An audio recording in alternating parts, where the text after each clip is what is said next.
بسم اللہ الرحمن الرحیم۔ السلام علیکم۔ سیدنا انس بن مالک رضی اللہ تعالی عنہ بیان کرتے ہیں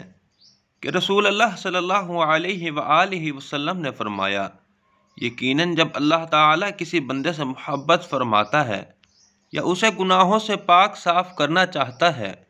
تو اس پر کوئی آزمائش ڈال دیتا ہے اور پھر اس پر آزمائش ڈالتا ہی جاتا ہے۔ پھر جب بندہ دعا کرتا ہے اور کہتا ہے اے میرے پروردگار، تو اللہ تعالیٰ فرماتا ہے میرے بندے میں حاضر ہوں، تو مجھ سے جو بھی مانگے گا میں تجھے عطا کروں گا، یا تو میں تجھے وہ فوراً عطا کر دوں گا یا پھر تیرے لیے ذخیرہ کر لوں گا۔ سنن ترمذی 239 سے مروی ہے۔ آزمائشوں کا تسلسل سے آنا اللہ تعالیٰ کی محبت اور گناہوں سے پاکی کا باعث ہونے کی علامت ہے، اس لیے انسان پہ در پہ مصائب آنے پر دل برداشتہ ہو کر اپنی قسمت کو کوسنا اور ناشکری کی باتیں کرنا نہ شروع کر دے، بلکہ صبر کا مظاہرہ کرتے ہوئے ثابت قدمی سے انہیں جھیلے اور اللہ تعالیٰ سے اجر و ثواب کی امید رکھے۔ یقیناً اس کا صبر ثمر آور ثابت ہوگا۔ نیز مریض شخص کی دعا قبول ہوتی ہے اور جو بھی جائز دعا کرتا ہے اللہ تعالیٰ اسے قبولیت سے نوازتا ہے۔ البتہ قبولیت کی دو صورتیں ہو سکتی ہیں، یا تو اللہ تعالیٰ اس کی مانگی ہوئی چیز اسے فوراً عطا فرما دے یا پھر روز قیامت کے لیے اسے ذخیرہ کر لے، گویا جو بھی وہ اللہ تعالیٰ سے مانگے گا وہ اسے ضرور مل کر رہے گا، خواہ دنیا میں مل جائے یا کل قیامت کے روز ملے کہ جہاں اسے دنیا سے زیادہ ضرورت ہوگی۔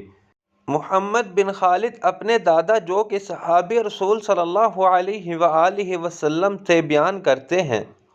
کہ وہ اپنے مسلمان بھائیوں میں سے ایک آدمی سے ملنے کے لیے روانہ ہوئے۔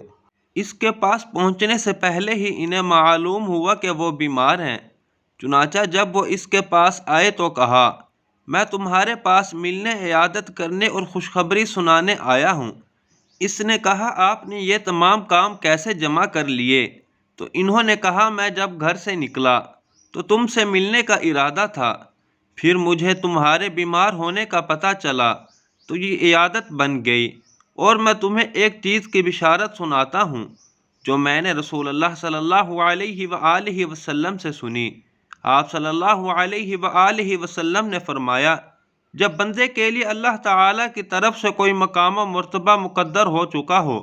اور وہ اپنے اعمال کی بنا پر اس تک نہ پہنچ سکتا ہو تو اللہ تعالیٰ اسے جسمانی طور پر یا اس کی اولاد مال کے سلسلے میں اسے آزماتا ہے، پھر اسے صبر کی توفیق میں مرحمت فرماتا ہے، یہاں تک کہ اسے اس مقام و مرتبے تک پہنچا دیتا ہے جو اس کے لیے اللہ کی طرف سے مقدر ہو چکا ہوتا ہے۔ سنن ابو داؤد 3090۔